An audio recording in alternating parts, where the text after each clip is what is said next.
जिस दिन नीतीश कुमार इस दुनिया से चले, बिहार के सवर्णों को इस प्रदेश छोड़ना पड़ेगा। आप कुछ नहीं है, आपकी कोई औकात नहीं है। महाराणा प्रताप इसलिए रहे कि वो सामाजिक समीकरण को साधे। वीर कुंवर सिंह आज इसलिए चर्चा में है कि उनके साथ वो राजपूत रजवाड़ा नहीं था, उनके साथ सब यही जो जिसको हम लोग बहुजन कहते हैं ना, जिसको हम कहते हैं कुर्सी नहीं। जब से हम इन लोगों से कुर्सी पर सामने बिठाना छोड़ दिए, हमारा दुर्गति शुरू होगी। नीतीश कुमार के साथ अगर मिलकर सवर्ण राजनीति किया जाता, ठीक है ना, तो बिहार में आज नीतीश कुमार प्रधानमंत्री भी रहते। लोग कहते हैं मान सिंह और महाराणा प्रताप के साथ कोई राजपूत का राजा नहीं था। महाराणा प्रताप के साथ लड़ने वाला भील था। महाराणा प्रताप के साथ उसका सेनापति मुसलमान था। कोई इतिहास नाम लेगा कि महाराणा प्रताप जिंदाबाद। आज प्रभुनाथ सिंह जेल में है और फिर हम कहेंगे तो आनंद मोहन को कष्ट लगेगा। आनंद मोहन की क्या दुर्गति हुई से देख लीजिए। राजीव प्रताप रूडी के बाद छपरा से तुम्हारा कौन लड़ेगा? कोई चेहरा दिखता कोई चेहरा नहीं है। केजरीवाल के बाद कोई चेहरा दिख रहा है? हो सकता है बेटा बढ़ रहा है। अब भाई बेटा तो बात की बात है। ये जो 7 गो तुम राजपूत जीत के आते हो, 4 गो 5 गो भूमिहार जीत के आते हो, उसका बाल बच्चा के राजनीति में कहीं कोई भविष्य दिख रहा है? नहीं दिख रहा है ना। और जितने सवर्ण नेता साथ छोड़े, या तो जेल में है अरे तो बेल पर घूम रहे हैं, और वो भी नीतीश कुमार के कृपा से। अभी प्रभुनाथ सब कर रहे हैं ना, नीतीश का कृपा होगा तो जेल से निकलेंगे। और जब तक बिहार के सवर्ण इस मतलब को नहीं समझेंगे, अभी पटना यूनिवर्सिटी हाथ से गया ना, आने वाले समय में विधायक मंत्री की तो बात छोड़ दो, विधायक सांसद बनने के लाले पड़ जाएंगे तो कोई बड़ी बात। देश के प्रधानमंत्री 2014 में लड़ना चाहिए था। 2014 के जो बिहार के सवर्ण को जो दिखाई दिया था ना नरेंद्र मोदी, उसी का भुक्तभोगी आज हिंदू सम्राट 2014 की हार ने नीतीश कुमार की पूरी राजनीति को बदल दिया। एक सवाल बड़ा गंभीर है, क्योंकि आमतौर पे बिहार में कहा जाता है और देखा भी जाता है, आप लोगों ने करीब से देखा है कि नीतीश कुमार रहे तो अगड़ा पिछड़ा का माहौल नहीं बन पाता। जहां रहे वोट बैंक वहां चल जाता है, और जहां से हटे फिर वहां से शिफ्ट कर जाता है। नीतीश कुमार अभी राजनीति में है, चीफ मिनिस्टर बिहार के, बावजूद भी अगड़ा पिछड़ा का माहौल तो पटना यूनिवर्सिटी बन गया। छात्र जदयू की भी हालत बहुत अच्छी नहीं थी। एक बात समझ लीजिए, जिस दिन नीतीश कुमार इस दुनिया से चले गए, बिहार के सवर्णों को इस प्रदेश छोड़ना पड़ेगा। आगे दूर दूर तक कोई रहनुमा नहीं दिख रहा है। नीतीश कुमार सवर्णों के रहनुमा नहीं, सवर्ण का रहनुमा। हाँ, जो राजनीति अब आएगी बिहार में ना, तो जितने सवर्ण के जो अपने आप को मठाधीश समझते हैं, सोशल मीडिया पर जो बखान करते हैं, सोशल मीडिया तो छोड़ना ही पड़ेगा, बिहार छोड़ना पड़ेगा। क्यों ये बता देते हैं। क्यों? लालू यादव शासन काल में सब छोड़ा था ना, गांव छोड़ के पटना आया, पटना से जाकर पटना वाले फिर बाहर चले गए। नीतीश कुमार आए तो क्या किया उन्होंने? नीतीश कुमार ने पिछड़ावाद का जो एक राजनीति था उसको अति पिछड़ा में बांटा, समीकरण को बदल दिया उसने। लेकिन इस बात को किसी सवर्ण नेता ने नहीं समझा। आज प्रभुनाथ सिंह जेल में है और फिर हम कहेंगे तो आनंद मोहन को कष्ट लगेगा। आनंद मोहन की क्या दुर्गति हुई से देख लीजिए। नरेंद्र सिंह के परिवार की क्या दुर्गति हुई देख लीजिए। रामशरण सिंह राजनीति से चले गए, कहाँ से देख ही रहे। दिग्विजय सिंह मान ली फाइट करते रहे, कभी बीजेपी कभी इधर जाके अपने स्थापित कर रहे हैं। क्या कहते हैं, जगदीश शर्मा जो है अंततः लालटेन पकड़ना ही पड़ा उनको।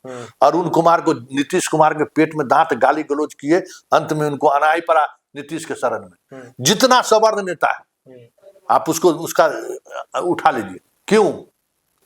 नीतीश कुमार के साथ अगर मिलकर सवर्ण राजनीति किया जाता, ठीक है ना, तो बिहार में आज नीतीश कुमार प्रधानमंत्री भी रहते। देश के प्रधानमंत्री 2014 में लड़ना चाहिए था। 2014 के जो बिहार के सवर्ण को जो दिखाई दिया था ना नरेंद्र मोदी, उसी का भुक्तभोगी आज हिंदू सम्राट 2014 की हार ने नीतीश कुमार की पूरी राजनीति को बदल दिया। नीतीश को उस वक्त उनको लगता था कि सवर्ण मेरे साथ आएंगे 14 को चुनाव में, उसको लगता ही था।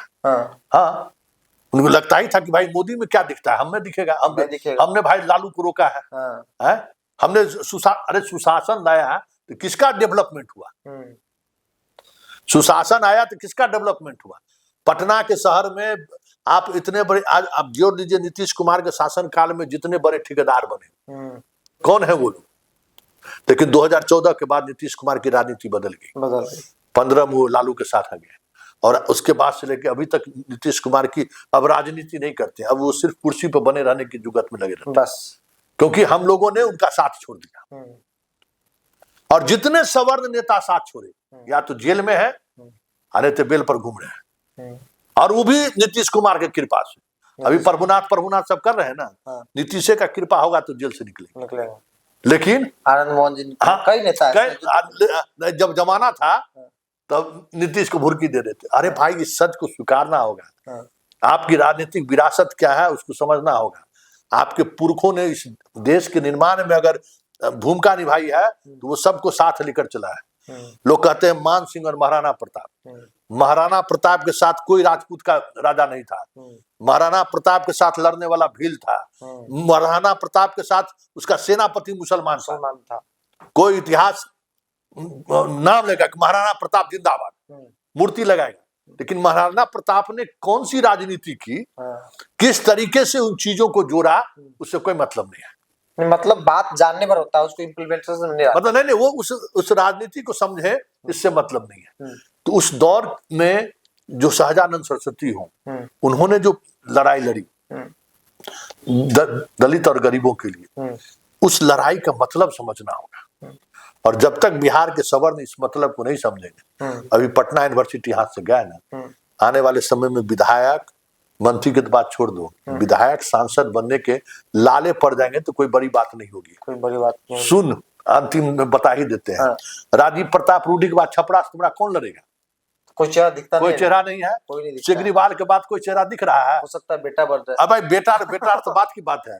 ये जो 7 को तुम राजपूत जीत के आते हो, 4 को 5 को भूमिहार जीत के आते हो, उसका बाल बच्चा के राजनीति में कहीं कोई भविष्य दिख रहा है? नहीं दिख रहा है ना। यही लास्ट चुनाव है, ठीक है ना। तो ये राजनीति समझनी होगी। जब तक ये राजनीति नहीं समझोगे तब तक तुम्हारा यही दुसा। हम जितना बात कहें सब हमको गली आएगा, हम ये समझ रहे हैं। लोग गाली देगा कि भाई आप सवर्णों के सवर्ण का विरोध कर रहे हैं। हाँ, सब नहीं, हम राजनीति समझा रहे हैं कि बेटा अभी भी वक्त है, समझ जाओ।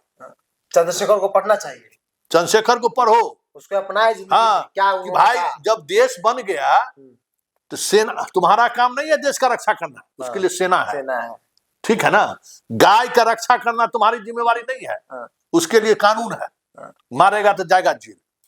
तो गाय का रक्षक हम बन गए, गौरक्षक बन, हमको राष्ट्र दिखाई दे। अरे राष्ट्र का मतलब क्या होता है?